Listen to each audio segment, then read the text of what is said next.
El Evangelio de Mateo es más que un relato antiguo. Es la historia de cómo Dios se acerca a la humanidad de una manera nueva, cercana y profundamente transformadora. Desde sus primeras líneas, este Evangelio establece un puente entre las antiguas promesas del pueblo de Israel y la vida de Jesús, mostrando que nada de lo que ocurre es improvisado, sino el resultado de un plan cuidadosamente tejido a lo largo de generaciones. Aquí encontramos profecías que se cumplen, señales que aparecen en el cielo, voces que se escuchan en sueños y decisiones humanas que, sin buscarlo, se entrelazan con la voluntad divina. A lo largo de sus capítulos, Mateo nos presenta a Jesús no solo como maestro y sanador, sino como la manifestación viva del reino de Dios. Su mensaje, sus gestos de compasión, sus enseñanzas sobre el amor, la humildad y la justicia, y cada uno de sus encuentros con las personas, revelan un modo completamente distinto de entender a Dios y de entendernos a nosotros mismos. En este Evangelio se muestra un Jesús que habla con autoridad, pero también con ternura, que confronta la hipocresía, pero abraza a los que sufren, que enseña con palabras profundas, pero también con acciones que despiertan fe allí donde parecía no haber esperanza. Este recorrido nos invita a acompañarlo desde su nacimiento humilde en Belén hasta el momento en que envía a sus discípulos al mundo con el mensaje del reino. Es un viaje lleno de sentido espiritual, en el que cada escena aporta una luz diferente sobre quién es Jesús y qué significa seguirle. A través de estos capítulos descubrirás cómo el cielo se hace cercano, cómo la espiritualidad se vuelve práctica y cómo la presencia de Dios irrumpe en la vida cotidiana de personas sencillas que al encontrarse con Jesús descubren un camino nuevo. Prepararte para escuchar este Evangelio es abrir el corazón a una verdad que no solo informa, sino que transforma. Lo que estás a punto de recorrer no es simplemente una narración, es una invitación a mirar el mundo con otros ojos, a recordar que Dios camina entre nosotros y que su luz sigue actuando en cada vida que se abre a recibirla. Capítulo 1. El comienzo silencioso de una promesa. El Evangelio de Mateo inicia mostrándonos que la historia de Jesús no comienza en Belén, sino mucho antes, a través de una larga genealogía que recorre generaciones enteras.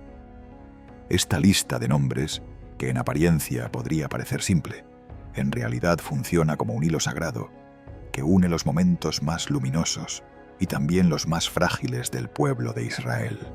Cada vida, cada familia y cada decisión contribuyen a la llegada del Mesías, mostrando que Dios lleva siglos tejiendo su plan, incluso cuando los seres humanos no son conscientes de ello. La genealogía comienza con Abraham, el hombre que escuchó una promesa bajo las estrellas, y continúa con Isaac, Jacob y Judá, personajes cuyas historias hablan de fe, lucha, errores y reconciliaciones. Más adelante aparece el rey David, aquel pastor convertido en líder de Israel, a quien Dios le aseguró que uno de sus descendientes establecería un reinado distinto a todos, no basado en la fuerza humana, sino en la justicia y la misericordia. Después de David, la lista avanza a través de tiempos de gloria y también de exilio, cuando el pueblo fue llevado cautivo a Babilonia y parecía que las promesas se habían apagado. Sin embargo, incluso en los momentos más difíciles, la fidelidad de Dios permaneció intacta. Al final de esta cadena de generaciones llegamos a José, un hombre justo y discreto. Estaba comprometido con María y se preparaba para comenzar una vida sencilla junto a ella, pero sus planes se alteraron cuando descubrió que María estaba encinta antes de vivir juntos.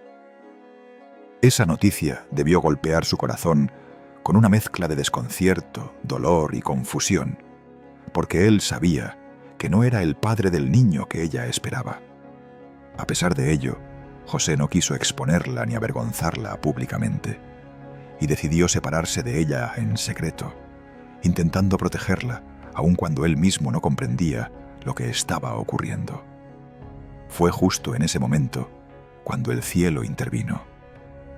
En un sueño, un ángel se le apareció y le dijo que no temiera recibir a María, porque el niño concebido en ella era obra del Espíritu Santo. También le reveló que el niño debía llamarse Jesús, porque vendría a salvar a su pueblo. José despertó de aquel sueño, transformado por la certeza interior de que lo que estaba viviendo no era un problema humano, sino un misterio divino. Obedeció sin dudar, tomó a María como esposa y se convirtió en guardián del mayor milagro que Dios había depositado en manos humanas. El capítulo concluye recordando que con el nacimiento de este niño se cumplían antiguas profecías que anunciaban que un día Dios estaría verdaderamente con su pueblo. Por eso, además del nombre Jesús, aparece un segundo nombre que sintetiza toda la historia: Emmanuel, que significa Dios con nosotros. Con estas palabras se cierra un inicio que no es solo histórico, sino profundamente espiritual.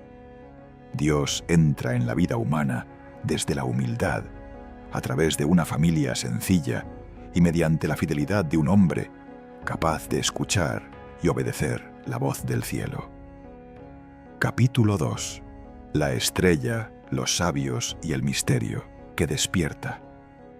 Cuando Jesús nació en Belén de Judea, durante el reinado del rey Herodes, un acontecimiento extraordinario comenzó a desarrollarse muy lejos de allí. En tierras orientales, unos sabios dedicados al estudio de los astros observaron una estrella inusual, distinta a todas las demás. Su brillo no solo destacaba en el cielo, parecía anunciar algo profundo, como si el universo entero estuviera comunicando que había llegado un momento decisivo para la humanidad. Impulsados por esta señal, emprendieron un largo viaje motivado por un deseo sincero de encontrar y honrar al rey, cuyo nacimiento anunciaba aquella luz misteriosa.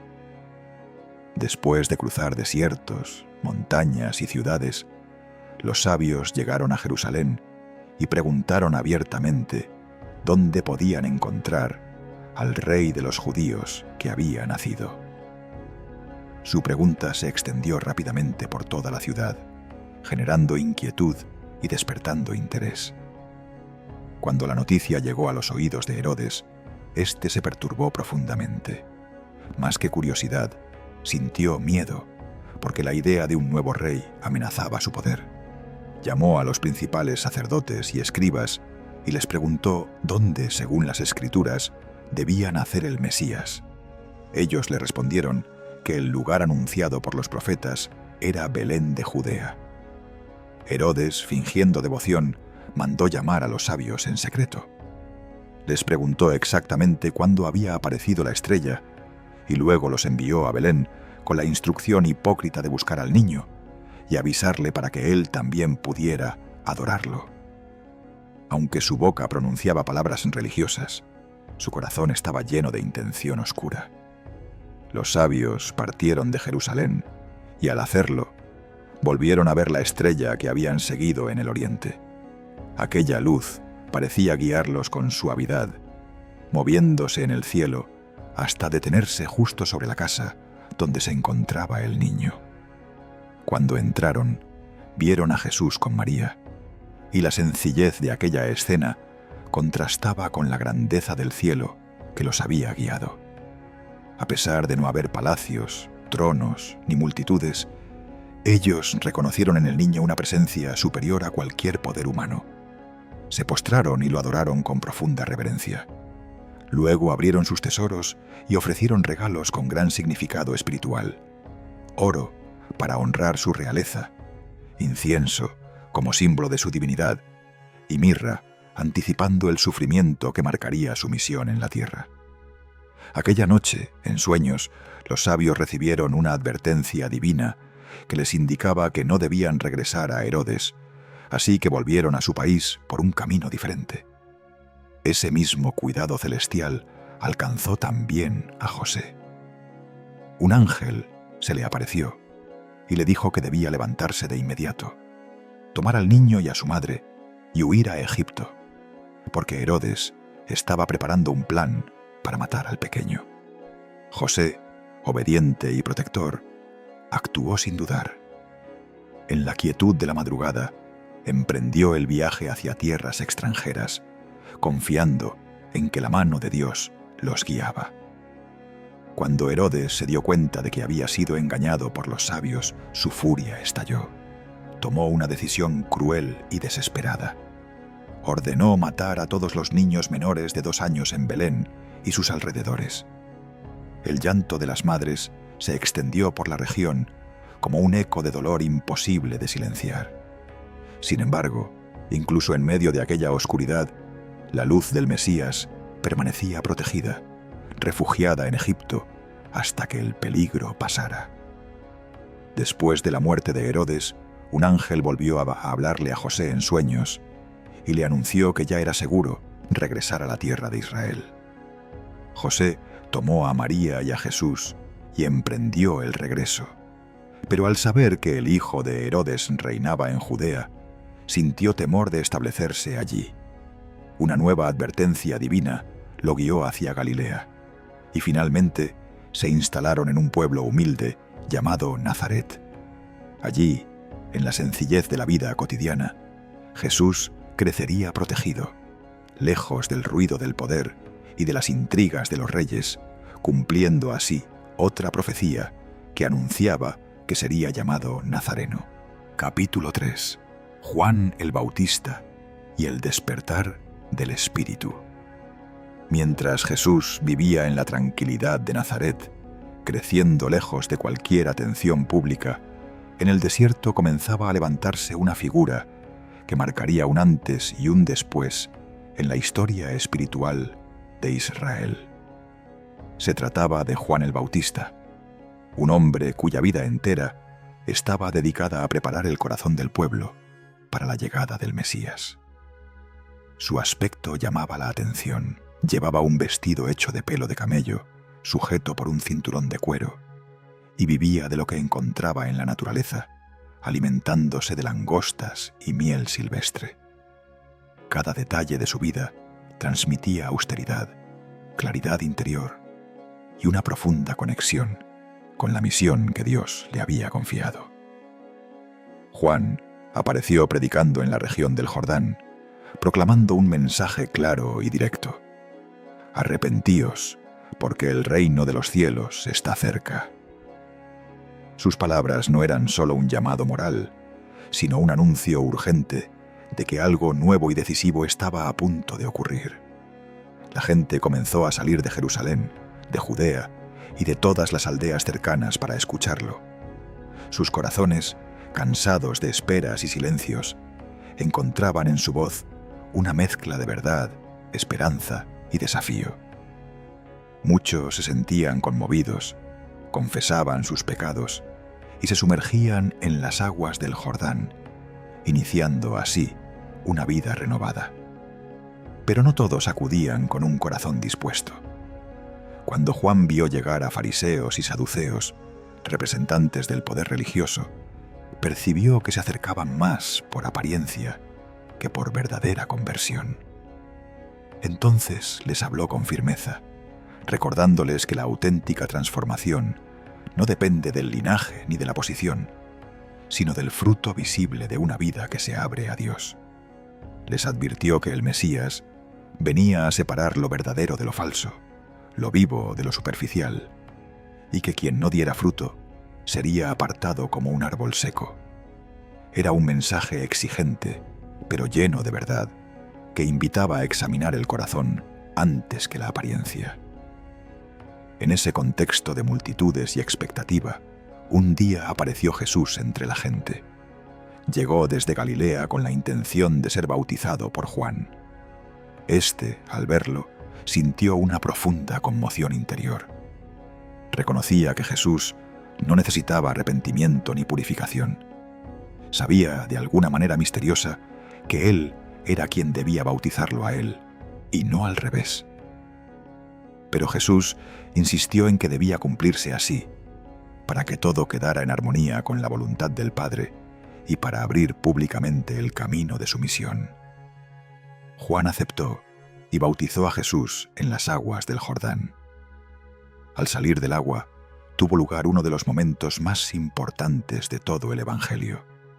Los cielos se abrieron, el Espíritu Santo descendió sobre él en forma de paloma, y una voz se escuchó desde lo alto diciendo: «Este es mi Hijo amado, en quien tengo complacencia». Con estas palabras, Dios confirmaba ante todos la identidad de Jesús y marcaba el inicio visible de su misión. Desde ese instante, ya no era solo el carpintero de Nazaret. El mundo entero estaba a punto de descubrir quién era realmente. Este capítulo finaliza mostrando cómo la preparación espiritual del pueblo, el bautismo de arrepentimiento y la manifestación del Espíritu convergen en un mismo punto. Jesús está listo para comenzar su obra, y el reino de los cielos está a las puertas de revelarse. Capítulo 4. El desierto, la prueba y el comienzo de la misión. Después de su bautismo en el Jordán, Jesús fue conducido por el Espíritu al desierto, un lugar árido y silencioso, donde la soledad revela lo que hay en lo más profundo del corazón. Allí permaneció 40 días y 40 noches en ayuno, entregado al silencio, a la oración y a la comunión con el Padre. Fue en ese estado de vulnerabilidad física y fortaleza interior cuando se presentó la tentación, no como un simple desafío, sino como un intento de desviar la misión que estaba a punto de comenzar. El tentador se acercó a Jesús y, aprovechando su hambre, le sugirió que convirtiera las piedras en pan. Pero Jesús respondió, recordando que la vida humana no se sostiene solo por lo material, sino por cada palabra que procede de Dios. Luego, llevado a lo alto del templo, fue tentado a demostrar su identidad mediante un acto espectacular. Pero Jesús rechazó esa manipulación de la fe, afirmando que no debía ponerse a prueba al Señor. Finalmente, desde una montaña elevada, se le ofreció poder sobre todos los reinos del mundo a cambio de un acto de adoración. Pero Jesús se mantuvo firme y declaró que únicamente Dios debía ser adorado y servido.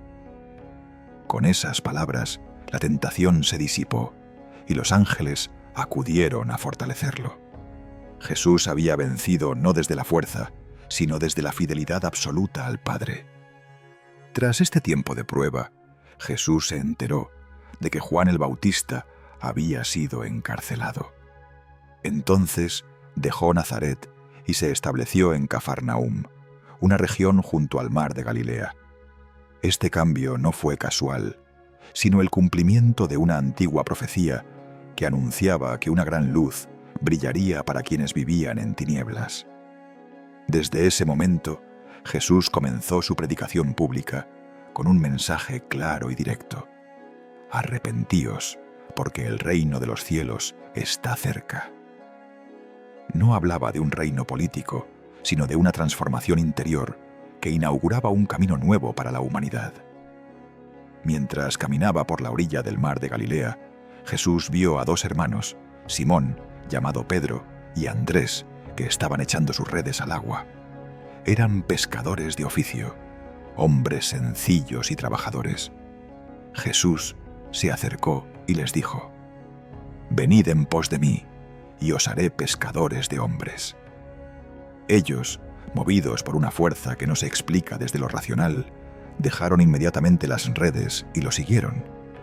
Poco después vio a otros dos hermanos, Santiago y Juan, hijos de Zebedeo, que estaban reparando las redes junto a su padre. Jesús los llamó también, y ellos lo dejaron todo para integrarse en aquella misión que comenzaba a desplegarse. A partir de ahí, Jesús recorrió toda Galilea, enseñando en las sinagogas, anunciando la buena noticia del reino y sanando todas las enfermedades y dolencias del pueblo. Su presencia despertaba esperanza allá donde llegaba, y su palabra resonaba como algo completamente nuevo. Las noticias sobre él comenzaron a extenderse por toda la región, y personas de Siria, Decápolis, Judea y de más allá del Jordán acudían para escucharlo y buscar su sanación. Multitudes crecientes lo seguían, atraídas no solo por los milagros, sino por la autoridad, la compasión y la luz que emanaban de él. Este capítulo marca el verdadero inicio de su misión pública. Tras la prueba en el desierto y el llamado de los primeros discípulos, la luz del reino empieza a expandirse de una manera que ya nada podrá detener. Capítulo 5. El Sermón del Monte. El corazón del reino. Al ver que multitudes de personas comenzaban a seguirlo, Jesús subió a la ladera de una montaña y se sentó, adoptando la postura de los maestros de la época. Sus discípulos se acercaron para escucharlo, y en ese clima de calma, aire puro y esperanza, Jesús pronunció uno de los discursos más profundos y transformadores de toda la historia espiritual. Cada palabra que salía de su boca revelaba la esencia del reino de Dios, no como un sistema político ni como una norma externa, sino como una transformación interior del corazón humano. Jesús comenzó describiendo quiénes eran verdaderamente dichosos ante los ojos de Dios, ofreciendo una visión que invertía los valores del mundo. Declaró bienaventurados a los pobres en espíritu, a quienes reconocen su necesidad de Dios, a los que lloran, porque serán consolados, a los mansos que poseerán la tierra, a quienes tienen hambre y sed de justicia, porque serán saciados, a los misericordiosos, que recibirán misericordia, a los limpios de corazón, que verán a Dios, a los que trabajan por la paz, que serán llamados hijos de Dios, y a quienes son perseguidos por causa de la justicia, porque el reino les pertenece. Estas palabras mostraban que la verdadera grandeza no reside en la fuerza ni en el reconocimiento, sino en la humildad, la compasión y la apertura del alma. Después, Jesús habló de la misión de sus seguidores en el mundo. Les dijo que eran la sal de la tierra, llamados a preservar el bien y a dar sabor a la vida con la verdad y el amor. También afirmó que eran la luz del mundo y que una luz no debía esconderse, sino colocarse en lo alto para iluminar a todos. Invitó a sus oyentes a vivir de tal manera que sus buenas obras reflejaran la presencia de Dios, no para engrandecerse, sino para que quienes las vieran reconocieran la bondad del Padre. A continuación, aclaró que no había venido a abolir la ley ni los profetas, sino a darles cumplimiento pleno. Con esto, Jesús mostraba que su mensaje no anulaba lo anterior, sino que llevaba todo a su verdadera profundidad.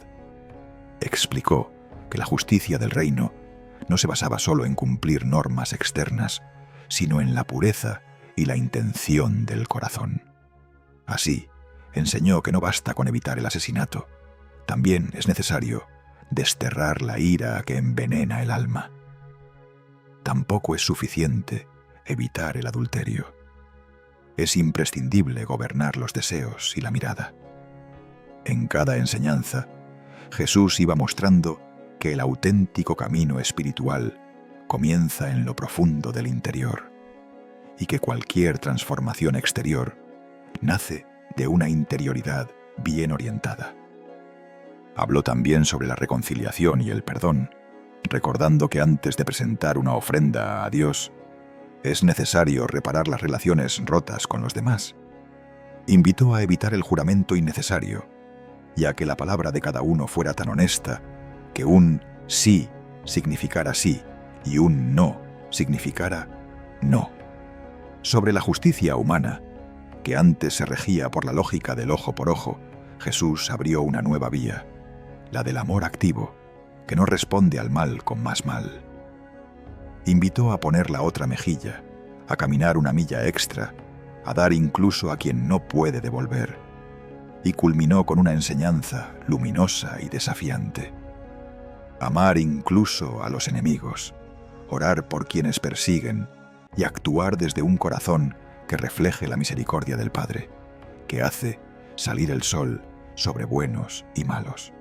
Este capítulo cierra presentando la esencia del reino no como un código rígido, sino como un llamado a una vida de amor profundo, integridad, pureza, generosidad y una apertura total hacia Dios y los demás. Con el Sermón del Monte, Jesús no solo enseñó, sembró una transformación que seguiría resonando en el corazón de la humanidad por los siglos. Capítulo 6. La pureza de la intención y la confianza en Dios. En la segunda parte del Sermón del Monte, Jesús continúa profundizando en lo que significa vivir desde el corazón del reino de Dios. En este capítulo, dirige la atención a algo esencial: la intención que mueve nuestras acciones. Jesús enseña que no basta con hacer lo correcto, es necesario hacerlo por la razón correcta. En esta sección, invita a sus seguidores a revisar no solo sus obras, sino el lugar del que brotan. Comienza hablando sobre las obras de piedad, la limosna, la oración y el ayuno.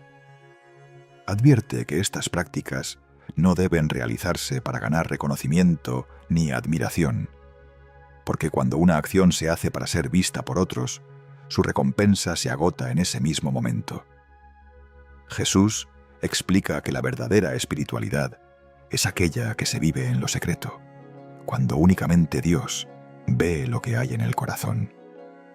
Así, invita a dar limosna sin buscar aplausos, a orar de manera sincera, sin convertir la oración en un espectáculo, y a ayunar sin mostrar tristeza ni dramatismo.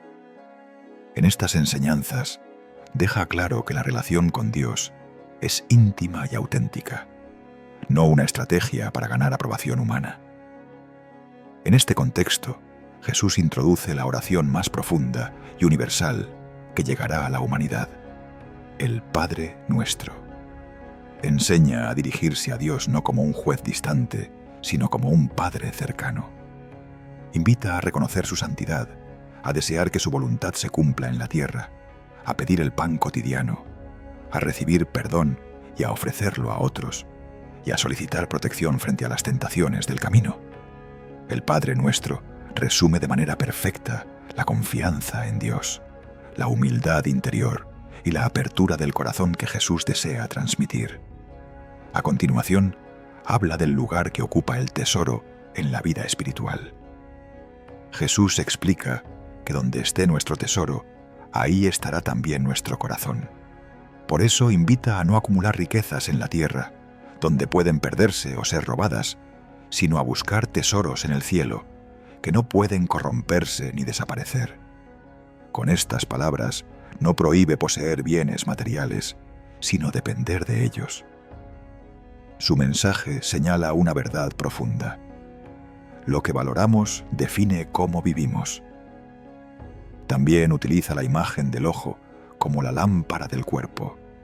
Si el ojo es bueno y claro, todo el ser se llena de luz. Pero si el ojo está nublado por la envidia, la codicia o el egoísmo, todo el interior queda en oscuridad.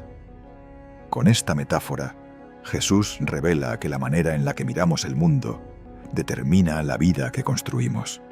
Luego advierte que nadie puede servir a dos señores. No se puede vivir dividido entre Dios y las riquezas, entre el amor y el ego, entre la luz y la ambición desordenada. La espiritualidad auténtica requiere un corazón unificado, centrado en lo esencial. Finalmente, Jesús ofrece una enseñanza llena de paz sobre la confianza en la providencia divina. Invita a no vivir dominados por la preocupación por el futuro, recordando que la vida es más que la comida y el cuerpo más que la ropa. Señala a las aves del cielo, que no siembran ni cosechan, y aún así el Padre las alimenta, y a los lirios del campo, cuya belleza supera incluso la gloria de los reyes sin hacer esfuerzo alguno. Con estas imágenes muestra que la ansiedad no añade nada a la vida y que Dios conoce nuestras necesidades incluso antes de que las pidamos. Concluye diciendo: «Buscad primero el reino de Dios y su justicia, y todo lo demás se os dará por añadidura». Esta frase resume el capítulo. Cuando lo primero está en su lugar, todo lo demás encuentra su orden. Jesús invita a vivir cada día confiando en la bondad del Padre, sin cargar el corazón con preocupaciones que no pertenecen al presente. Capítulo 7. El discernimiento interior y el camino hacia la sabiduría. En la parte final del Sermón del Monte, Jesús reúne varias enseñanzas destinadas a orientar la vida interior y las relaciones con los demás. Su tono es sereno, pero firme, como quien desea que cada persona descubra un modo de vivir que esté alineado con la verdad y la luz. Este capítulo actúa como una síntesis práctica de todo lo que ha enseñado hasta ahora. Jesús comienza hablando sobre el juicio hacia los demás.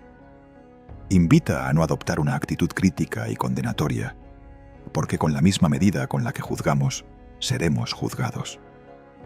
Explica que antes de señalar la falta del otro, debemos mirar lo que sucede en nuestro propio interior. Utiliza la conocida imagen de la viga y la mota para mostrar que muchas veces somos ciegos a nuestras propias sombras, mientras nos detenemos en los errores ajenos. Con esta enseñanza, Jesús no pide ignorar la verdad, sino actuar con humildad y lucidez, reconociendo primero nuestro propio camino de conversión. Luego anima a sus oyentes a practicar un discernimiento prudente. Habla de no entregar lo sagrado a quienes no estén dispuestos a recibirlo, no como un juicio despreciativo, sino como una invitación a proteger aquello que es valioso y profundo.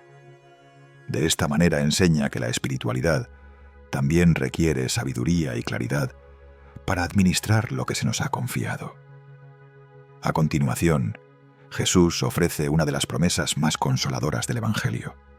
Invita a pedir, buscar y llamar, asegurando que quien pide recibe, quien busca encuentra y a quien llama se le abre.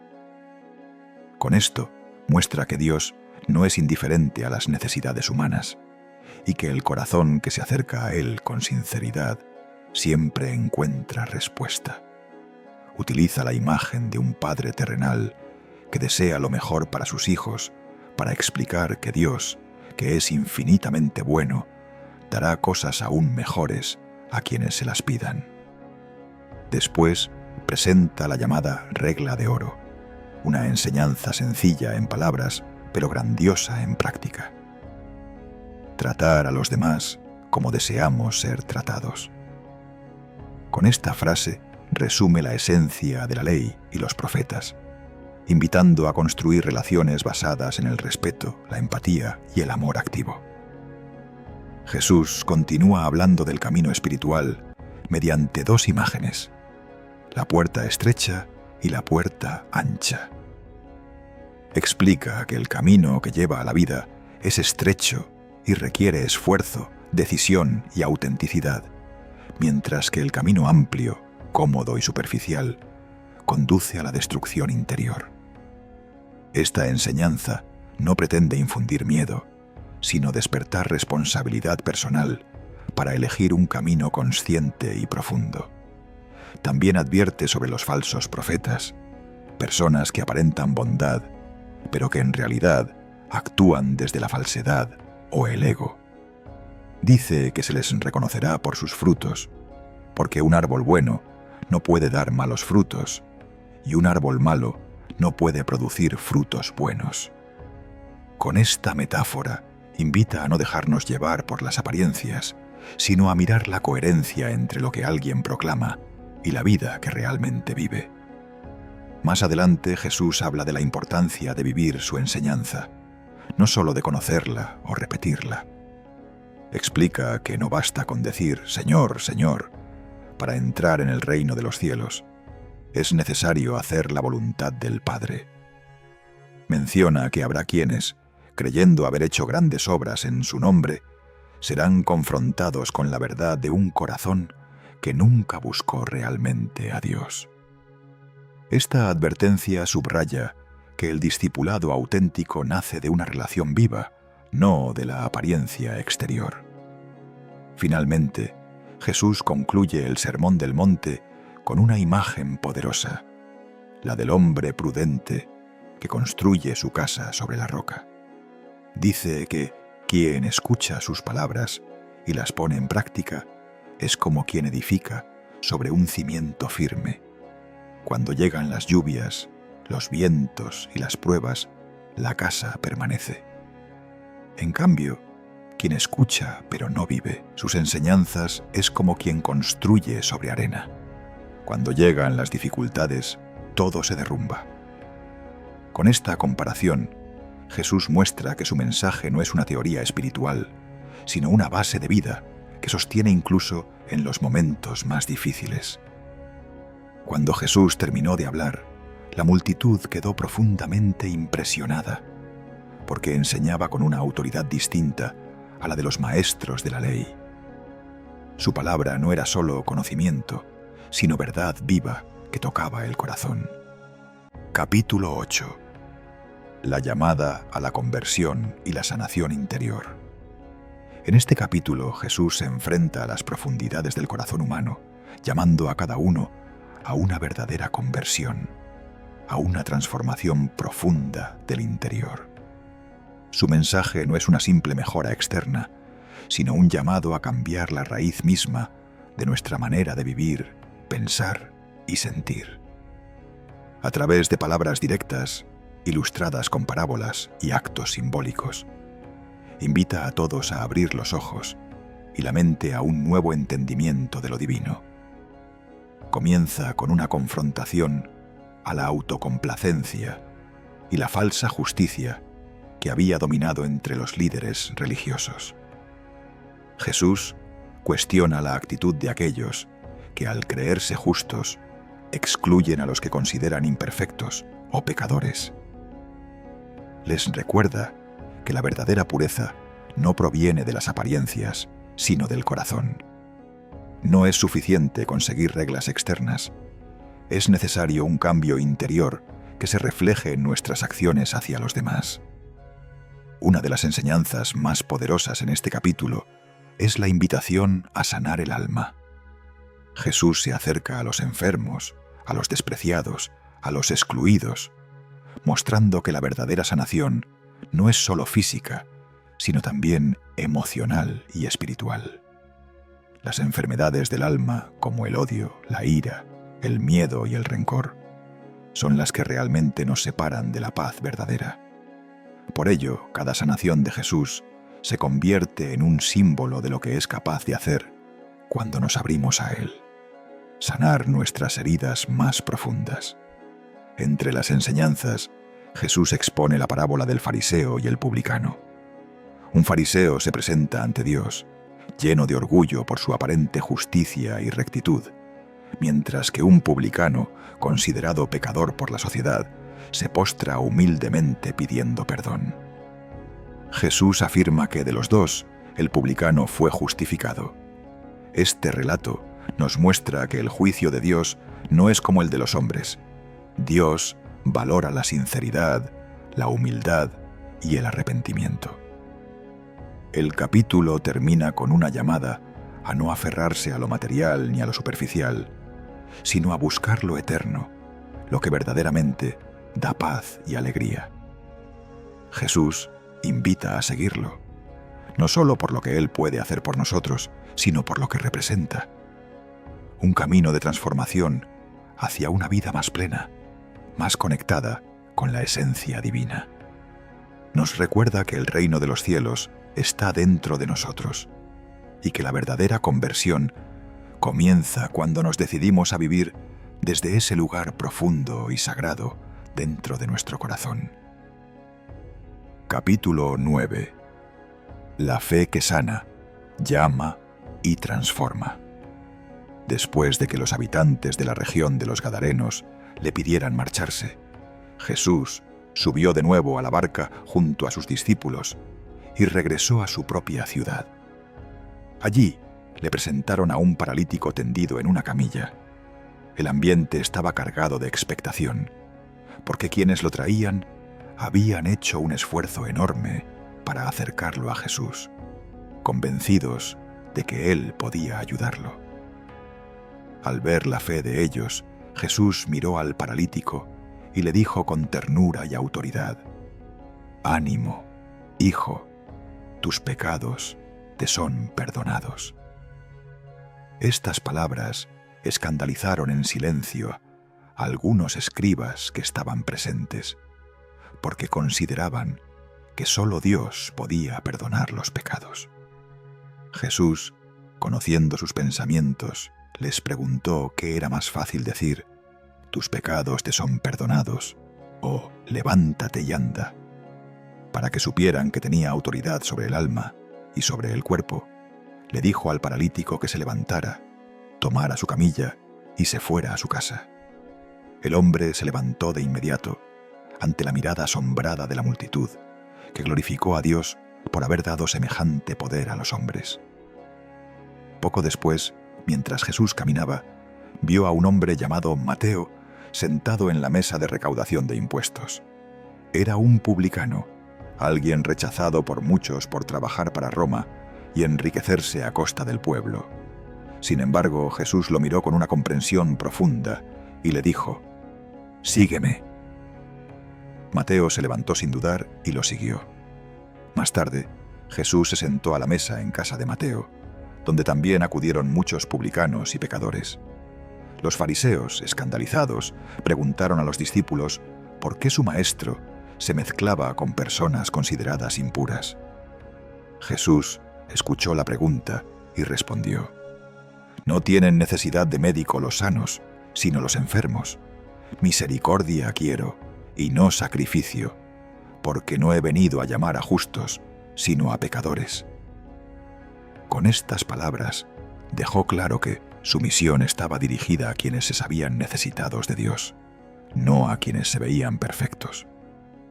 Más adelante, algunos discípulos de Juan el Bautista se acercaron a Jesús para preguntarle por qué ellos y los fariseos ayunaban con frecuencia, mientras que sus discípulos no lo hacían. Jesús explicó que mientras el esposo está presente, los invitados a la boda no pueden estar de luto, insinuando que su presencia inauguraba un tiempo nuevo. Les dijo que llegaría el momento en que serían llamados a ayunar, pero que ahora vivían un tiempo de alegría. Para ilustrarlo, habló de que nadie remienda un vestido viejo con tela nueva, ni echa vino nuevo en odres viejos, indicando que su enseñanza no podía encasillarse en esquemas anteriores, porque todo lo que él traía era una novedad radical. Mientras decía estas cosas, un líder de la sinagoga llegó desesperado, se inclinó ante él y dijo que su hija había muerto, pero que estaba convencido de que Jesús podía devolverle la vida. Jesús se levantó y lo siguió. En el camino ocurrió un suceso inesperado. Una mujer que padecía hemorragias desde hacía 12 años se acercó por detrás y tocó el borde de su manto, convencida de que solo con eso sería sanada. Jesús se volvió, la miró con ternura y le dijo: «Ten ánimo, hija, tu fe te ha salvado». En ese mismo instante, la mujer quedó sana. Cuando Jesús llegó a la casa del líder, vio a los flautistas y a la gente llorando. Dijo que la niña no estaba muerta, sino dormida, y se burlaron de él. Sin embargo, una vez que la multitud fue retirada, Jesús entró, tomó a la niña de la mano, y ella se levantó. La noticia de este milagro se extendió rápidamente por toda la región. Al salir de allí, 2 ciegos comenzaron a seguirlo, clamando: «Hijo de David, ten misericordia de nosotros». Jesús les preguntó si creían que él podía sanarlos, y ellos respondieron que sí. Entonces les tocó los ojos y les dijo que se hiciera conforme a su fe, y recuperaron la vista. Luego les pidió que no lo difundieran, pero ellos, llenos de alegría, divulgaron la noticia por toda aquella zona. Después de este encuentro, le llevaron a Jesús un hombre mudo que estaba poseído por un espíritu. Cuando Jesús expulsó al espíritu, el hombre recuperó el habla y la multitud quedó maravillada, diciendo que jamás habían visto algo así en Israel.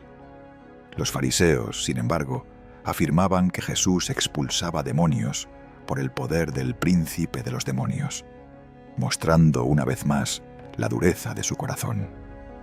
El capítulo concluye mostrando a Jesús recorriendo ciudades y aldeas, enseñando en las sinagogas, anunciando la buena noticia del reino y sanando toda enfermedad y dolencia. Al ver a las multitudes, se conmovió profundamente porque estaban cansadas y dispersas como ovejas sin pastor. Entonces dijo a sus discípulos: «La mies es mucha, pero los obreros pocos. Rogad al Señor de la mies que envíe obreros a su cosecha». Con estas palabras, Jesús revelaba que su compasión era tan grande que deseaba multiplicar manos y corazones que continuaran su misión. Capítulo 10. La misión de los 12 y el llamado a la entrega. Después de contemplar la necesidad inmensa de la gente, Jesús reunió a sus 12 discípulos para enviarlos a una misión concreta y profunda. Les otorgó autoridad para expulsar espíritus impuros y para sanar toda enfermedad y dolencia, mostrando que la compasión de Dios se manifestaría a través de ellos. Los nombres de los 12 eran bien conocidos: Simón, llamado Pedro, su hermano Andrés, Santiago y Juan, hijos de Zebedeo, Felipe, Bartolomé, Tomás, Mateo el publicano, Santiago, hijo de Alfeo, Tadeo, Simón el cananita y Judas Iscariote, quien más adelante lo traicionaría. Jesús los envió con instrucciones claras. Les dijo que no se dirigieran a tierras paganas ni a ciudades de samaritanos, sino que fueran primero a las ovejas perdidas del pueblo de Israel. Su mensaje debía ser directo: el reino de los cielos está cerca. Les mandó sanar enfermos, resucitar muertos, limpiar leprosos y expulsar demonios. Les recordó que habían recibido estos dones gratuitamente y que de la misma manera debían ofrecerlos sin esperar pago. También les indicó cómo debían viajar, sin oro, ni plata, ni provisiones extras. No llevarían un equipaje pesado ni túnicas de repuesto, porque el obrero merece su sustento. Les enseñó a depender de la hospitalidad de las personas, a quedarse en la casa que primero los recibiera y a no cambiar constantemente de lugar buscando comodidad. Si una ciudad o familia los rechazaba, debían sacudir el polvo de sus pies como testimonio y seguir adelante sin detener la misión por falta de aceptación. Jesús no ocultó las dificultades que enfrentarían. Les advirtió que Él los enviaba como ovejas en medio de lobos y que por eso debían ser prudentes como serpientes y sencillos como palomas. Serían llevados ante tribunales, azotados en las sinagogas y presentados ante gobernadores y reyes, no como castigo, sino como oportunidad para dar testimonio. Les aseguró que en esos momentos no debían preocuparse por lo que dirían, pues el Espíritu del Padre hablaría a través de ellos, dándoles las palabras necesarias. Describió también las divisiones que su mensaje provocaría. Dijo que hermanos entregarían a hermanos, que padres e hijos se enfrentarían y que muchos serían rechazados por proclamar su nombre. Aún así, les prometió que quien perseverara hasta el final sería salvado. Les animó a huir de una ciudad a otra cuando fueran perseguidos, recordándoles que su misión avanzaría incluso en medio de la oposición. Jesús continuó hablándoles sobre el costo del discipulado. Les explicó que un discípulo no es superior a su maestro y que si a él lo habían llamado príncipe de los demonios, ellos tampoco debían esperar aprobación del mundo. Les pidió que no tuvieran miedo, porque nada quedaría oculto y todo lo verdadero sería revelado. Los animó a proclamar con valentía lo que él les enseñaba en secreto, y les recordó que debían temer más perder el alma que perder la vida, porque el Padre cuida incluso de los pájaros más pequeños y conoce hasta el número de cabellos que cada uno tiene en la cabeza. También habló del impacto que su mensaje tendría en las relaciones humanas.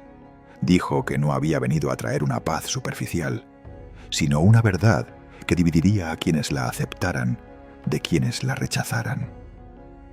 Señaló que quien amara más a su padre, a su madre o a sus hijos, que a él no era digno de su misión, y que quien no tomara su propia cruz y lo siguiera no podría ser su discípulo. Aunque estas palabras eran exigentes, también ofrecían promesas profundas. Quien perdiera su vida por causa de Jesús, la encontraría, revelando que la entrega total abre el camino hacia la verdadera vida. Finalmente, Jesús habló de la recompensa para quienes recibieran a sus enviados. Quien acogiera a un discípulo suyo, acogía al mismo Jesús, y quien acogiera a Jesús, recibía también al Padre. Afirmó que incluso un simple vaso de agua, dado a uno de sus pequeños, tendría recompensa. Con estas palabras concluyó su discurso, asegurando que la misión no solo transformaría a quienes la llevaban, sino también a quienes la recibieran con apertura y fe. Capítulo 11. La revelación del Mesías y el descanso para el alma. Después de enviar a los 12 discípulos a su misión, Jesús continuó recorriendo las ciudades de Galilea para enseñar y anunciar la cercanía del reino de Dios. En ese tiempo, Juan el Bautista, que estaba preso, escuchó acerca de las obras de Jesús y envió a algunos de sus discípulos para preguntarle directamente si él era realmente el Mesías esperado o si debían esperar a otro. Esta pregunta, nacida quizá de la incertidumbre o de la necesidad de confirmación en medio del sufrimiento, mostró la humanidad profunda de Juan. Cuando los mensajeros de Juan llegaron, Jesús no respondió con definiciones teóricas, sino con la evidencia de la vida misma.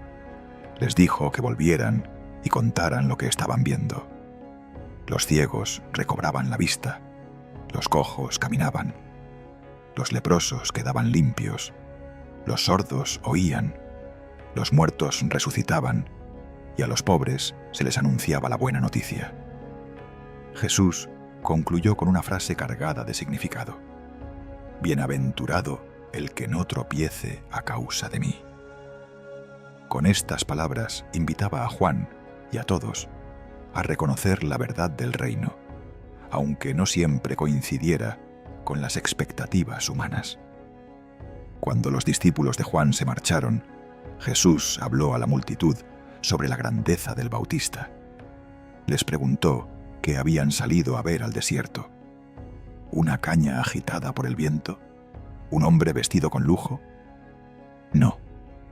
Juan era un profeta, y más aún, el mensajero anunciado en las Escrituras que prepararía el camino para el Mesías. Jesús afirmó que entre los nacidos de mujer no había surgido nadie mayor que Juan, pero también reveló algo sorprendente. Incluso el más pequeño en el reino de los cielos era mayor que él, porque la nueva etapa inaugurada por Jesús superaba todas las épocas anteriores. Jesús describió a su generación como niños caprichosos que no querían bailar cuando se tocaba la flauta, ni llorar cuando se entonaba un lamento. Con esta imagen denunciaba la incapacidad de algunos para reconocer la verdad, tanto en el austerísimo Juan como en él mismo. Juan había llevado una vida de ayuno y retiro, y muchos decían que estaba poseído. Jesús comía y bebía con la gente, y decían que era amigo de pecadores. Sus contemporáneos rechazaban tanto la severidad como la misericordia. Pero Jesús concluyó diciendo que la sabiduría será justificada por sus obras, recordando que la autenticidad de una vida se revela en sus frutos. Luego Jesús se dirigió con dolor a las ciudades donde había realizado la mayoría de sus milagros, y aún así no se habían arrepentido. Nombró a Corazín, Betsaida y Cafarnaúm, advirtiendo que ciudades paganas como Tiro, Sidón o incluso Sodoma habrían reaccionado mejor ante los signos que ellas habían visto. Era un llamado firme a reconocer la luz antes de que pasara de largo. Después de estas palabras de denuncia, Jesús abrió su corazón en una oración llena de ternura.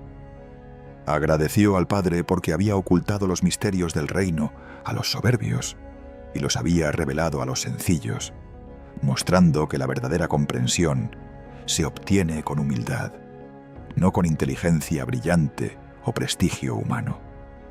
Afirmó que el Padre le había entregado todas las cosas y que nadie conoce verdaderamente al Hijo sino el Padre, ni al Padre sino el Hijo, y aquellos a quienes Él quiera revelarlo. Finalmente, pronunció una de las invitaciones más hermosas y universales de todo el Evangelio. Dijo: «Venid a mí todos los que estáis cansados y agobiados, y yo os daré descanso. Tomad mi yugo sobre vosotros y aprended de mí, que soy manso y humilde de corazón, y hallaréis descanso para vuestra alma, porque mi yugo es suave y mi carga es ligera». Con estas palabras, Jesús reveló no solo quién era, sino lo que ofrecía: un descanso que no es simple alivio físico, sino paz interior, alivio para el alma herida y una forma de vivir más ligera y verdadera. Quien se acerca a Él no encuentra exigencia dura, sino una guía amorosa que transforma desde dentro. Capítulo 12. Jesús, Señor de la Misericordia. Un día de sábado, Jesús y sus discípulos atravesaban unos campos de trigo, y los discípulos comenzaron a arrancar espigas para comer. Al verlos, los fariseos los acusaron de violar la ley del descanso. Jesús les recordó que David comió los panes sagrados cuando tuvo necesidad, y que los sacerdotes trabajan en el templo, incluso en sábado, sin ser condenados.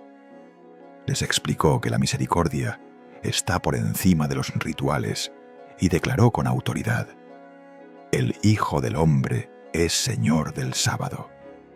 Más tarde, en una sinagoga, había un hombre con la mano paralizada.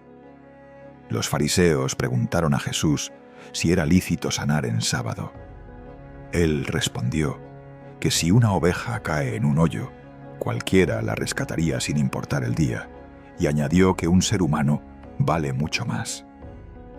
Entonces le dijo al hombre que extendiera la mano y quedó sanada. En lugar de alegrarse, los fariseos comenzaron a conspirar para destruir a Jesús. Jesús se retiró, pero grandes multitudes lo siguieron, y Él las sanó a todas, cumpliendo la profecía del siervo de Dios que actúa con mansedumbre y justicia. Luego le llevaron un hombre poseído, ciego y mudo, y Jesús lo sanó. La gente se maravilló, pero los fariseos afirmaron que expulsaba demonios por el poder del maligno. Jesús les mostró que un reino dividido no puede mantenerse y que Él expulsaba a los demonios por el Espíritu de Dios, señal de que el reino ya había llegado. Les advirtió sobre el peligro de atribuir al mal la obra del Espíritu Santo y les recordó que las palabras revelan lo que hay en el corazón. Cuando algunos le pidieron una señal, Jesús respondió que solo se les daría la señal de Jonás. Así como Jonás estuvo 3 días en el vientre del pez, Él estaría 3 días en el corazón de la tierra. Afirmó que pueblos paganos del pasado habían respondido mejor a la verdad que aquella generación que tenía delante a alguien mayor que Jonás y que Salomón. Jesús explicó también que, cuando un espíritu impuro sale de una persona, si encuentra la casa vacía y sin transformación interior, puede regresar con más fuerza. Era una advertencia sobre la necesidad de una conversión profunda. Finalmente, mientras hablaba, le dijeron que su madre y sus hermanos querían verlo. Jesús señaló entonces a sus discípulos y dijo: «Estos son mi madre y mis hermanos, porque todo el que hace la voluntad de mi Padre es parte de mi familia».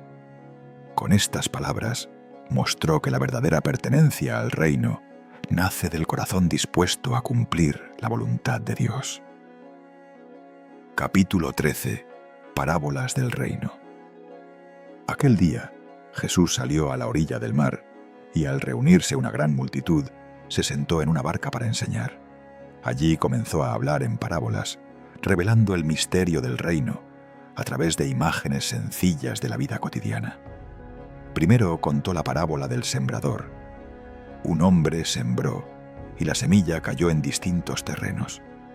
Algunas fueron devoradas por aves, otras brotaron pero se secaron, otras quedaron ahogadas entre espinos, y otras dieron fruto abundante. Más tarde explicó que la semilla es la palabra y que los terrenos representan las distintas disposiciones del corazón humano. Luego relató la parábola del trigo y la cizaña. Un enemigo sembró mala hierba en un campo de trigo. El dueño decidió no arrancarla antes de tiempo para no dañar el trigo, sino esperar a la cosecha, cuando cada cosa sería separada en su destino. Con ello, Jesús enseñaba que el bien y el mal conviven en el mundo, pero llegará un día en que todo será puesto en su lugar. Jesús también comparó el reino con un grano de mostaza que, siendo diminuto, se convierte en un gran árbol, y con la levadura que fermenta toda la masa. Estas imágenes mostraban que el reino comienza de manera humilde, pero su transformación es profunda. Más tarde, en casa, enseñó parábolas solo a sus discípulos. Comparó el reino con un tesoro escondido en un campo y con una perla de gran valor. Quien lo encuentra está dispuesto a dejarlo todo por él. También habló de una red que recoge peces buenos y malos, que al final serán separados, mostrando nuevamente la verdad del juicio final. Jesús preguntó a los discípulos si habían entendido estas enseñanzas y les dijo que quien se instruye en el reino es como alguien que saca de su tesoro cosas nuevas y antiguas, integrando sabiduría pasada y revelación presente. Al volver a Nazaret, Jesús enseñó en la sinagoga, pero la gente se resistió a creer en él porque conocían su origen humano. Se preguntaban cómo alguien a quien habían visto crecer podía hablar y actuar con tal autoridad.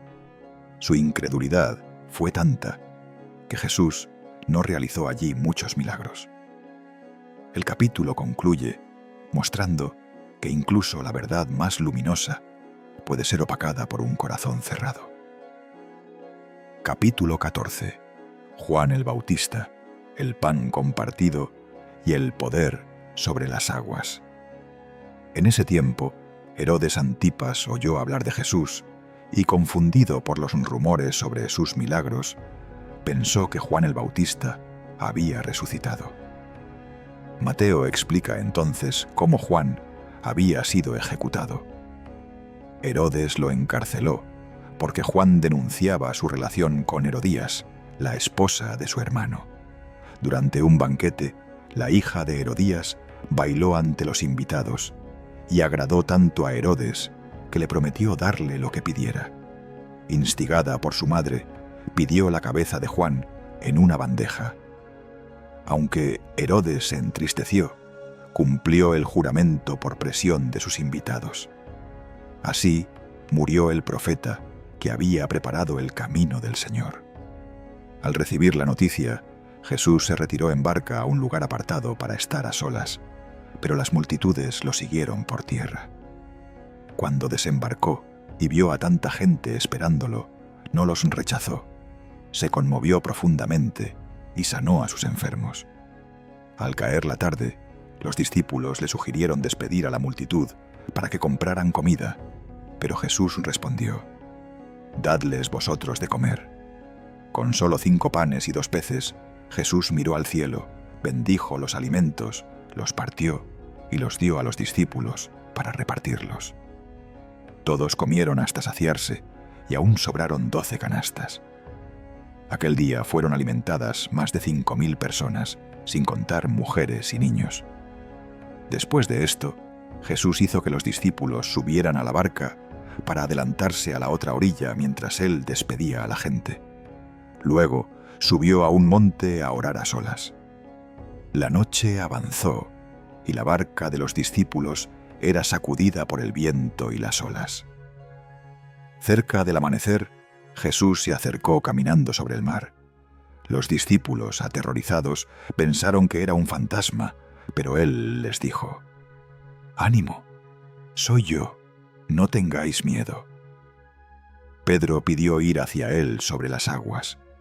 Jesús lo invitó, y Pedro comenzó a caminar, pero al ver la fuerza del viento dudó y empezó a hundirse.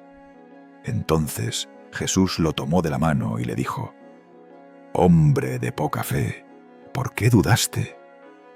Cuando subieron a la barca, el viento se calmó, y los que estaban allí se postraron diciendo: «Verdaderamente eres el Hijo de Dios». Al llegar a tierra en Genesaret, las gentes del lugar reconocieron a Jesús y trajeron a todos los enfermos, pidiéndole que al menos pudieran tocar el borde de su manto. Todos los que lo tocaban quedaban sanos. Capítulo 15. Lo que contamina al ser humano y la fe que abre caminos. Algunos fariseos y escribas llegaron desde Jerusalén para cuestionar a Jesús, porque sus discípulos no seguían ciertas tradiciones, como lavarse las manos antes de comer. Jesús respondió señalando que ellos, por mantener sus normas, anulaban mandamientos más importantes, como el deber de honrar a los padres. Les dijo que Isaías había profetizado sobre personas que honran a Dios con los labios, mientras su corazón está lejos, enseñando normas humanas como si fueran mandatos divinos. Después llamó a la multitud y dijo que no es lo que entra por la boca lo que contamina al ser humano, sino lo que sale del corazón, porque de allí brotan intenciones malas, mentiras, envidias y maldad. Más tarde, cuando los discípulos le dijeron que los fariseos se habían ofendido, Jesús respondió que toda planta que no haya sido plantada por el Padre será arrancada, y que era inútil seguir a guías ciegos. Luego Jesús se dirigió a la región de Tiro y Sidón. Allí una mujer cananea empezó a suplicarle que liberara a su hija atormentada. Aunque al principio Jesús puso a prueba su fe, la mujer respondió con humildad y firmeza, convencida de que incluso las migajas del poder de Jesús eran suficientes para un milagro. Admirado por su fe, Jesús sanó a su hija en ese mismo instante. Al regresar a Galilea, Jesús subió a un monte y se sentó. Multitudes acudieron llevando cojos, ciegos, mudos y muchos otros enfermos, y él los sanó a todos. La gente glorificaba al Dios de Israel al ver tantas curaciones. Después de 3 días con las multitudes reunidas, Jesús dijo a los discípulos que no quería despedir a la gente sin comer, porque podían desfallecer en el camino. Ellos protestaron, diciendo que no tenían suficiente pan para alimentar a tanta gente. Jesús tomó 7 panes y unos pocos peces, dio gracias y los repartió. Todos comieron hasta saciarse y sobraron 7 canastas. En total fueron alimentadas unas 4.000 personas, sin contar mujeres y niños. Cuando terminó, Jesús subió a la barca y se dirigió a la región de Magadán. Capítulo 16. La revelación de Jesús y el camino de la cruz. Los fariseos y saduceos se acercaron a Jesús para pedirle una señal del cielo que demostrara su autoridad. Jesús respondió que sabían interpretar el aspecto del cielo para predecir el clima, pero no eran capaces de reconocer los signos espirituales que ya tenían delante. Les dijo que no recibirían otra señal excepto la de Jonás, y se marchó de allí. Más tarde, mientras cruzaban el lago, los discípulos se dieron cuenta de que habían olvidado llevar pan. Jesús les advirtió: «Guardaos de la levadura de los fariseos y saduceos». Ellos pensaron que hablaba del pan literal, pero Jesús les recordó las multiplicaciones que habían presenciado y les explicó que su advertencia se refería a la enseñanza hipócrita de esos líderes religiosos. Entonces comprendieron que los estaba alertando sobre doctrinas que distorsionaban la verdad. Al llegar a la región de Cesarea de Filipo, Jesús hizo una pregunta decisiva: ¿quién dice la gente que es el Hijo del Hombre? Respondieron que algunos creían que era Juan el Bautista, otros Elías o algún profeta resucitado. Entonces Jesús les preguntó directamente: ¿y vosotros, quién decís que soy yo? Pedro respondió sin dudar: tú eres el Cristo, el Hijo del Dios vivo. Jesús le dijo que no había recibido esa revelación por medios humanos, sino del Padre, y lo llamó bienaventurado.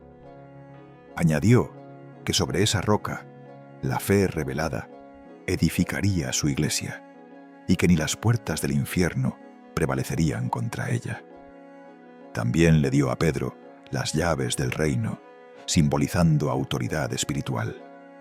A partir de ese momento, Jesús comenzó a hablar con claridad sobre lo que le esperaba en Jerusalén: el rechazo de los líderes, el sufrimiento, la muerte y la resurrección al tercer día.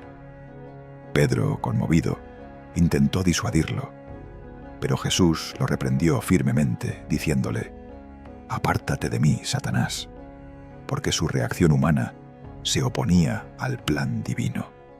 Jesús, entonces, habló a todos los discípulos sobre el verdadero camino del reino. Dijo que quien quisiera seguirlo debía negarse a sí mismo, tomar su cruz y seguirlo. Explicó que quien quisiera salvar su vida la perdería, pero quien la entregara por él la encontraría. Les recordó que no hay nada más valioso que el alma y que un día el Hijo del Hombre vendrá con gloria para recompensar a cada uno según sus acciones. Finalmente, declaró que algunos de los presentes no morirían sin ver primero la manifestación del reino en poder. Capítulo 17. La transfiguración, la fe y el corazón humilde. 6 días después de anunciar su pasión, Jesús tomó consigo a Pedro, Santiago y Juan, y los llevó a un monte alto, apartado de todos. Allí ocurrió algo extraordinario. Jesús se transfiguró ante ellos. Su rostro brillaba como el sol, y sus vestiduras se volvieron blancas como la luz. De pronto aparecieron Moisés y Elías conversando con él, simbolizando la ley y los profetas que ahora se cumplían en Jesús. Pedro, sobrecogido, quiso levantar 3 tiendas, pero una nube luminosa los cubrió, y desde ella se oyó la voz del Padre: «Este es mi Hijo amado, en quien me complazco, escuchadlo».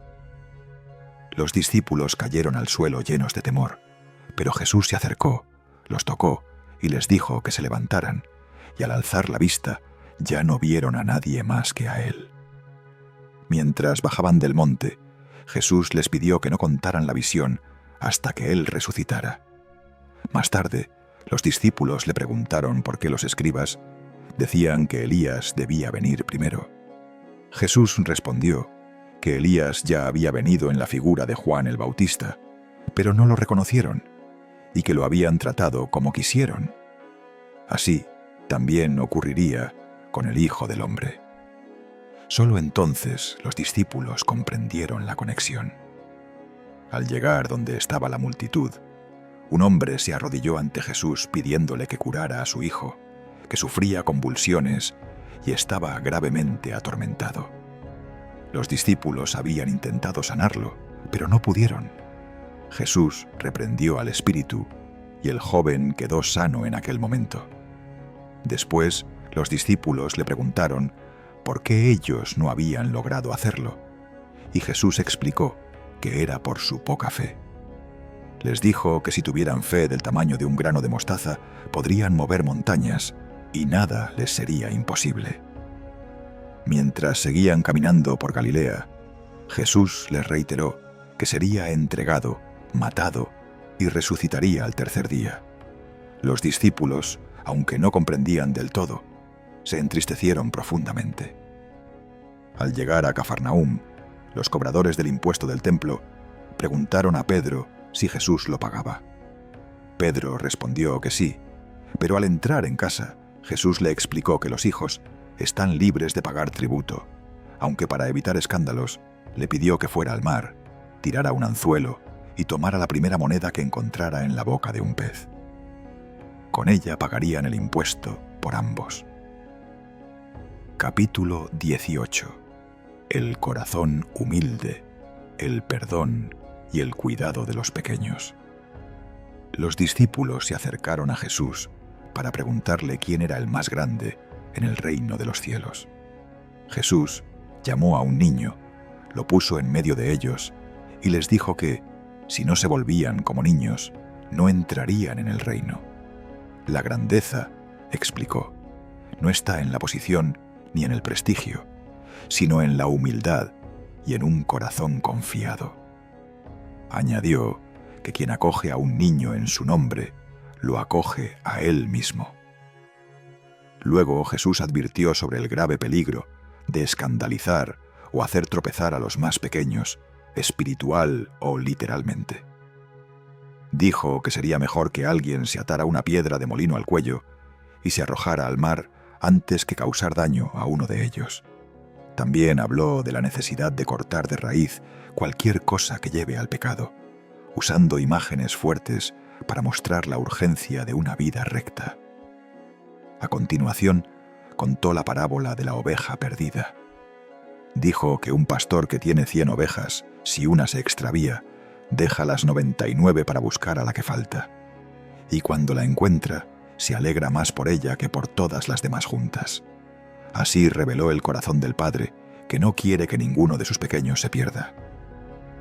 Jesús también enseñó cómo actuar cuando alguien peca contra nosotros. Primero, hablar directamente con la persona. Si no escucha, llevar a 1 o 2 testigos, y si aún así no acepta la corrección, compartirlo con la comunidad. La intención no es condenar, sino recuperar al hermano. Añadió que cuando 2 o 3 se reúnen en su nombre, Él está en medio de ellos, mostrando la fuerza espiritual de la unión. Entonces Pedro preguntó, ¿cuántas veces debía perdonar? ¿Hasta 7 veces? Jesús respondió que no 7, sino 70 veces 7, indicando un perdón sin límites. Para ilustrarlo, contó la parábola del siervo, al que se le perdonó una deuda enorme, pero que luego se negó a perdonar una deuda pequeña a un compañero. Al saberlo, el rey lo reprendió con firmeza. Jesús concluyó que así hará el Padre con quien no perdone de corazón. El mensaje era claro. Quien ha recibido misericordia está llamado a ofrecerla. Capítulo 19. El matrimonio, los niños y el llamado a la entrega. Jesús dejó Galilea y se dirigió a la región de Judea, al otro lado del Jordán. Grandes multitudes lo siguieron y él las sanó allí. Entonces algunos fariseos se acercaron para ponerlo a prueba y le preguntaron si era lícito que un hombre se divorciara de su esposa por cualquier motivo. Jesús respondió recordándoles el origen del matrimonio. Dios creó al hombre y a la mujer para unirse y formar una sola carne, y concluyó que lo que Dios ha unido, nadie debe separarlo. Cuando le mencionaron la permisividad de Moisés respecto al divorcio, Jesús explicó que esa concesión se hizo por la dureza del corazón humano, pero que ese no era el plan original. Después trajeron niños para que Jesús los bendijera. Los discípulos intentaron impedirlo, pero Jesús les dijo que dejaran a los niños acercarse, porque el reino de los cielos pertenece a quienes tienen un corazón como el suyo. Más adelante, un joven rico se acercó a Jesús y le preguntó qué debía hacer para obtener la vida eterna. Jesús le recordó los mandamientos, y el joven dijo que los cumplía desde su juventud. Entonces Jesús lo invitó a dar un paso más profundo, vender sus bienes, darlos a los pobres y seguirlo.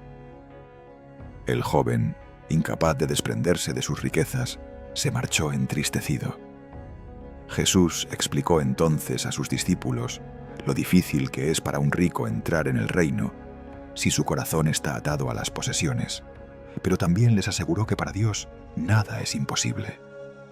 Pedro, con sinceridad, le recordó que ellos lo habían dejado todo para seguirlo. Jesús le respondió que cualquiera que renuncie a casa, familia o bienes por él, recibirá mucho más y heredará la vida eterna. Cerró esta enseñanza con una frase que resume la lógica del reino. Muchos primeros serán últimos, y muchos últimos serán primeros. Capítulo 20. La generosidad del Padre y el camino del servicio. Jesús comenzó este capítulo contando la parábola de los trabajadores de la viña. Un dueño salió a contratar jornaleros a distintas horas del día, al amanecer, a media mañana, al mediodía, por la tarde e incluso casi al final de la jornada.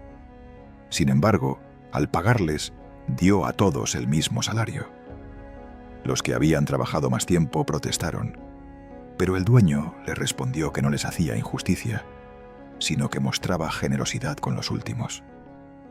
Con esta parábola, Jesús enseñó que en el reino de Dios la recompensa no se basa solo en el esfuerzo, sino en la bondad del Padre, que llama y acoge a cada uno en su momento. Y concluyó reafirmando que los últimos serán primeros y los primeros últimos. Mientras subían a Jerusalén, Jesús tomó aparte a los 12 y por tercera vez les anunció lo que iba a suceder. Sería entregado, condenado, burlado, azotado y crucificado, pero al tercer día resucitaría. Aunque escuchaban sus palabras, los discípulos aún no comprendían del todo la profundidad de lo que estaba por venir. Entonces la madre de Santiago y Juan se acercó a Jesús para pedir que sus hijos ocuparan lugares de honor en su reino. Jesús le explicó que no sabía lo que pedía y preguntó si ellos podían beber el cáliz que él bebería. Ellos respondieron que sí, pero Jesús aclaró que esos lugares pertenecen al Padre. Cuando los demás discípulos se molestaron al escuchar la petición, Jesús los reunió y les enseñó cuál es el verdadero estilo del reino. No dominar, sino servir. Dijo que, a diferencia de los poderosos del mundo, quien quiera ser grande debe hacerse servidor, y quien quiera ser el primero debe hacerse el más pequeño. Él mismo afirmó, no había venido para ser servido, sino para servir y dar su vida como rescate por muchos. Al salir de Jericó, 2 ciegos que estaban junto al camino comenzaron a gritar: «Señor, Hijo de David, ten compasión de nosotros». Aunque la gente intentaba callarlos, ellos insistieron. Jesús se detuvo, les preguntó qué querían, y ellos pidieron recuperar la vista. Movido por la compasión, Jesús les tocó los ojos y al instante pudieron ver. Los 2 lo siguieron por el camino. Capítulo 21. La entrada del Rey, su autoridad y las parábolas del juicio. Cuando Jesús y sus discípulos se acercaron a Jerusalén, envió a 2 de ellos a buscar una burra y su cría, explicando que las encontrarían atadas y debían traerlas. Esto cumplía la profecía que anunciaba que el rey vendría humilde, montado en un asno. Al entrar en la ciudad, la multitud extendió mantos y ramas en el camino, aclamando: «Hosanna al Hijo de David! ¡Bendito el que viene en nombre del Señor!». Toda la ciudad se agitó al oír su llegada. Al entrar en el templo, Jesús expulsó a los vendedores y cambistas, declarando que la casa de su Padre debía ser casa de oración. Después sanó a ciegos y cojos que se acercaban a él, mientras los niños repetían cantos de alabanza. Los líderes religiosos se indignaron, pero Jesús les recordó que la alabanza de los pequeños era parte del plan de Dios. Al anochecer, salió de la ciudad para quedarse en Betania. A la mañana siguiente, al regresar a Jerusalén, Jesús tuvo hambre y vio una higuera sin frutos. La maldijo como señal de una fe que aparenta pero no da fruto, y el árbol se secó. Los discípulos quedaron sorprendidos, y Jesús les enseñó que la fe auténtica puede mover incluso montañas. En el templo, los principales sacerdotes y ancianos le preguntaron con qué autoridad hacía aquellas cosas. Jesús les respondió con otra pregunta sobre el origen del bautismo de Juan. Como no quisieron contestar, él tampoco reveló directamente la fuente de su autoridad. Entonces contó la parábola de los 2 hijos. Un padre pidió a ambos que fueran a trabajar a la viña. Uno dijo que no iría, pero luego se arrepintió y fue. El otro dijo que sí, pero no cumplió. Jesús explicó que los pecadores arrepentidos se adelantan en el reino, a quienes hablan de obediencia pero no la viven. Luego narró la parábola de los labradores malvados. Un dueño plantó una viña y la arrendó, pero cuando envió a sus siervos a recoger los frutos, los labradores los golpearon y mataron. Finalmente envió a su hijo, pero ellos también lo asesinaron. Jesús mostró que los líderes de Israel rechazaban a los enviados de Dios y estaban a punto de rechazar al propio Hijo. Concluyó diciendo que el reino sería entregado a un pueblo que produzca sus frutos. Los líderes comprendieron que Jesús hablaba de ellos y buscaron arrestarlo, pero temían a la multitud, que lo consideraba un profeta. Capítulo 22. El banquete del reino y las respuestas que desarman. Jesús volvió a hablar en parábolas y contó la historia de un rey que preparó un banquete de bodas para su hijo. Envió siervos a llamar a los invitados, pero muchos se negaron a venir. Unos se fueron a sus tierras, otros a sus negocios, y algunos incluso maltrataron y mataron a los mensajeros. El rey los castigó, y luego envió a sus siervos a invitar a todos los que encontraran, buenos y malos. La sala se llenó, pero uno de los invitados no llevaba el vestido adecuado para la boda, símbolo de estar dispuesto a vivir el reino. El rey ordenó expulsarlo, mostrando que la invitación es universal, pero la respuesta del corazón sí importa. Jesús concluyó: muchos son llamados, pero pocos escogidos. Entonces los fariseos intentaron tenderle una trampa. Le enviaron discípulos, junto con partidarios de Herodes, para preguntarle si era lícito pagar impuestos al emperador. Jesús pidió una moneda y preguntó de quién era la imagen grabada. Cuando respondieron del César, dijo: «Dad al César lo que es del César, y a Dios lo que es de Dios». Sus palabras desarmaron el intento de acusarlo. Después llegaron los saduceos, que negaban la resurrección, y le presentaron un caso hipotético sobre 7 hermanos que se habían casado sucesivamente con la misma mujer. Le preguntaron de quién sería esposa en la resurrección. Jesús les explicó que no conocían las Escrituras ni el poder de Dios, y que en la vida futura no habrá matrimonios como en esta vida. Añadió que Dios es Dios de Abraham, de Isaac y de Jacob, es decir, Dios de vivos, no de muertos. Los fariseos volvieron a agruparse y uno de ellos, experto en la ley, le preguntó cuál era el mandamiento más importante. Jesús respondió: Amarás al Señor tu Dios con todo tu corazón, con toda tu alma y con toda tu mente. Y añadió el segundo: amarás a tu prójimo como a ti mismo. Dijo que toda la ley y los profetas dependen de estos dos mandamientos. Finalmente, Jesús les hizo una pregunta sobre la identidad del Mesías. Les preguntó de quién era hijo el Cristo. Ellos respondieron: de David. Entonces Jesús citó un salmo donde David llama Señor al Mesías y les preguntó cómo podía ser su hijo si también era su Señor. Nadie pudo responderle, y desde ese día ya no se atrevieron a hacerle más preguntas. Capítulo 23. La denuncia a la hipocresía y el llanto de Jesús por Jerusalén. Jesús habló a la multitud y a sus discípulos sobre los escribas y fariseos.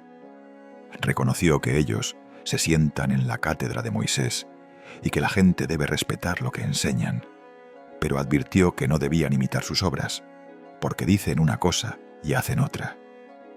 Cargan a los demás con exigencias pesadas, mientras ellos no las tocan ni con un dedo. Buscan honores, los primeros lugares y ser vistos por los hombres. Jesús enseñó que en el reino la verdadera grandeza está en servir y en la humildad. Luego pronunció una serie de ayes contra los fariseos por su hipocresía. Cerraban las puertas del reino a otros mientras ellos mismos no entraban. Se obsesionaban con detalles mínimos de la ley, mientras descuidaban lo esencial: la justicia, la misericordia y la fidelidad. Cuidaban la apariencia externa, pero por dentro estaban llenos de codicia y desorden. Comparó su religiosidad con vasos limpios por fuera, pero sucios por dentro, y con sepulcros blanqueados, hermosos por fuera, pero por dentro llenos de muerte. También les reprochó que honraran a los profetas antiguos mientras seguían resistiendo al mensaje de Dios en su propio tiempo. Jesús concluyó con un doloroso lamento sobre Jerusalén, la ciudad que había matado a tantos enviados de Dios. Dijo: «¿Cuántas veces quise reunir a tus hijos, como la gallina reúne a sus polluelos bajo sus alas, y no quisiste?»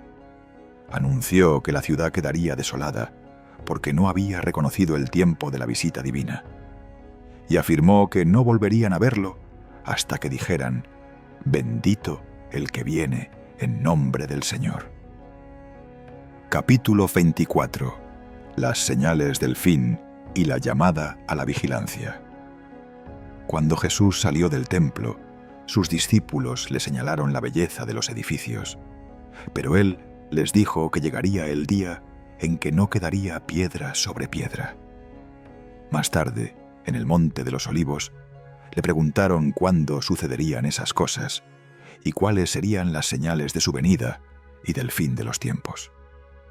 Jesús comenzó advirtiendo que muchos vendrían en su nombre engañando a muchos.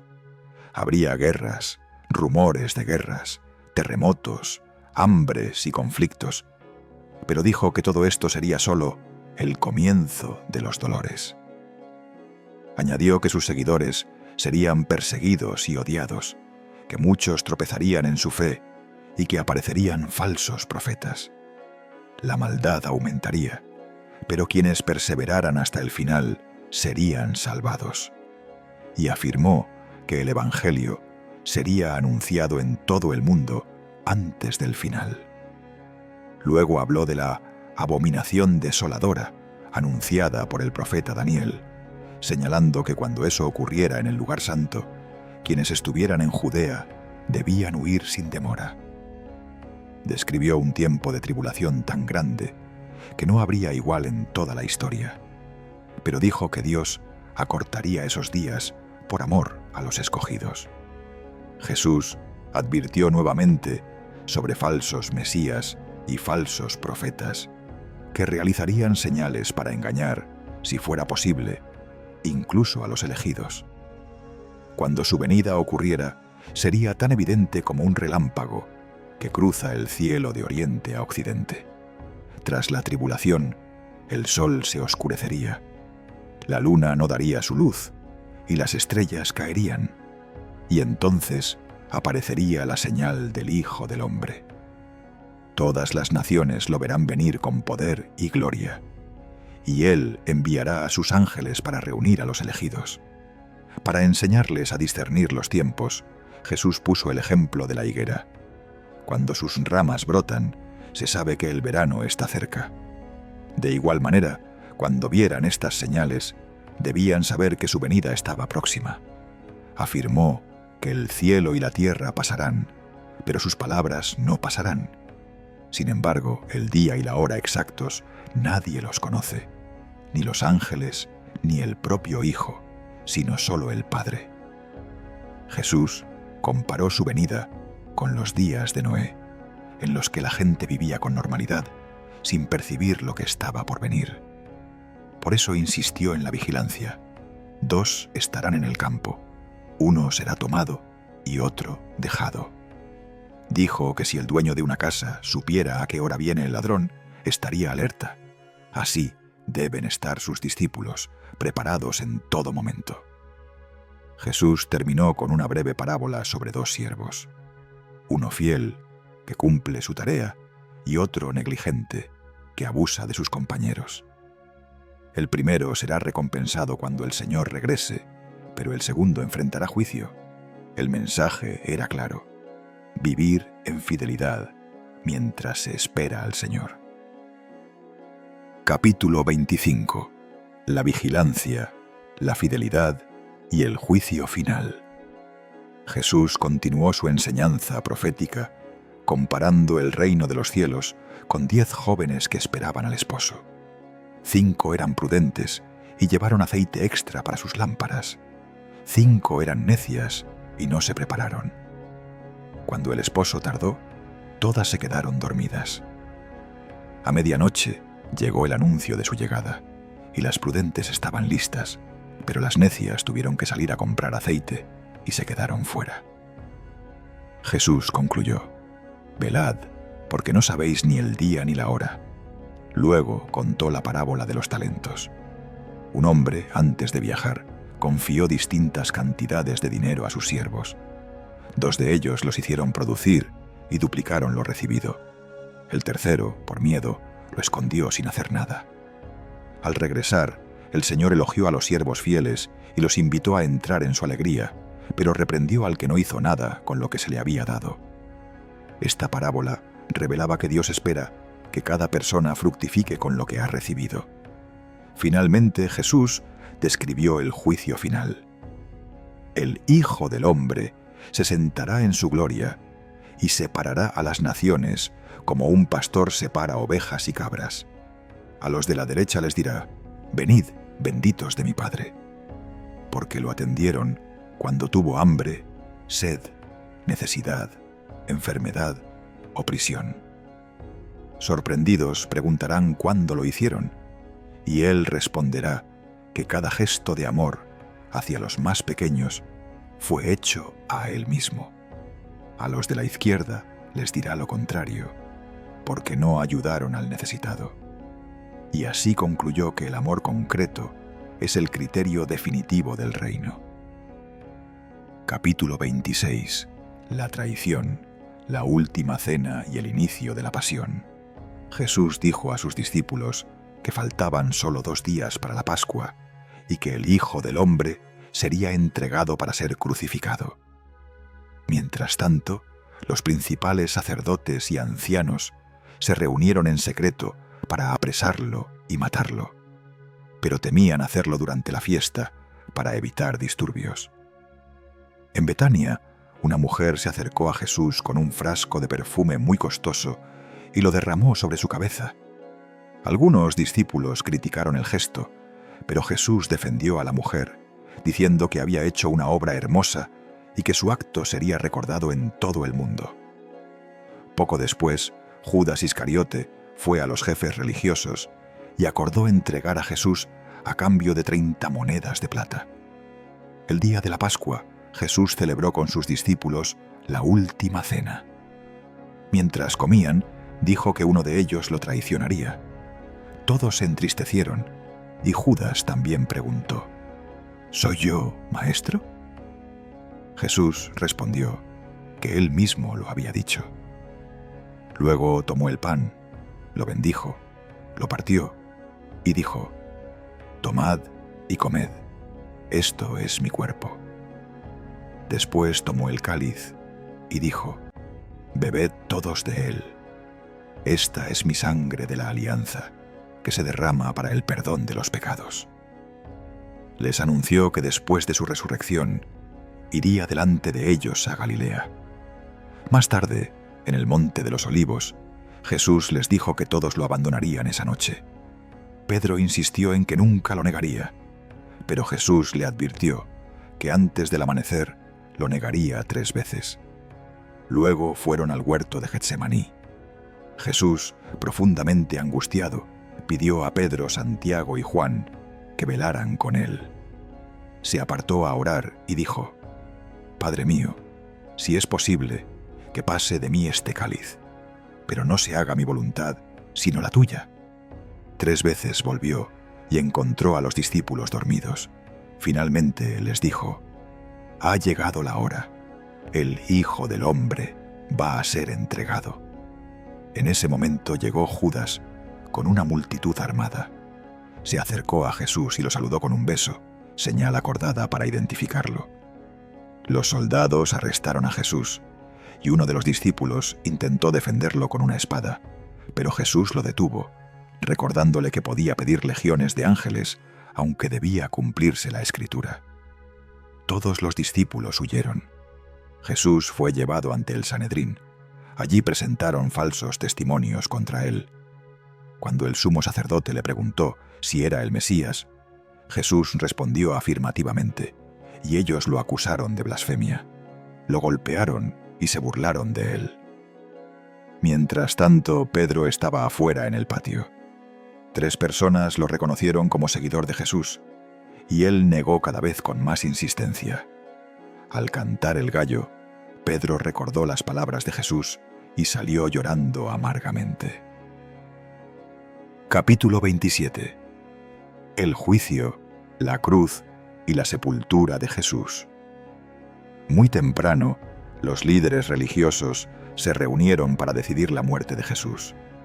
Lo llevaron ante Poncio Pilato, el gobernador romano.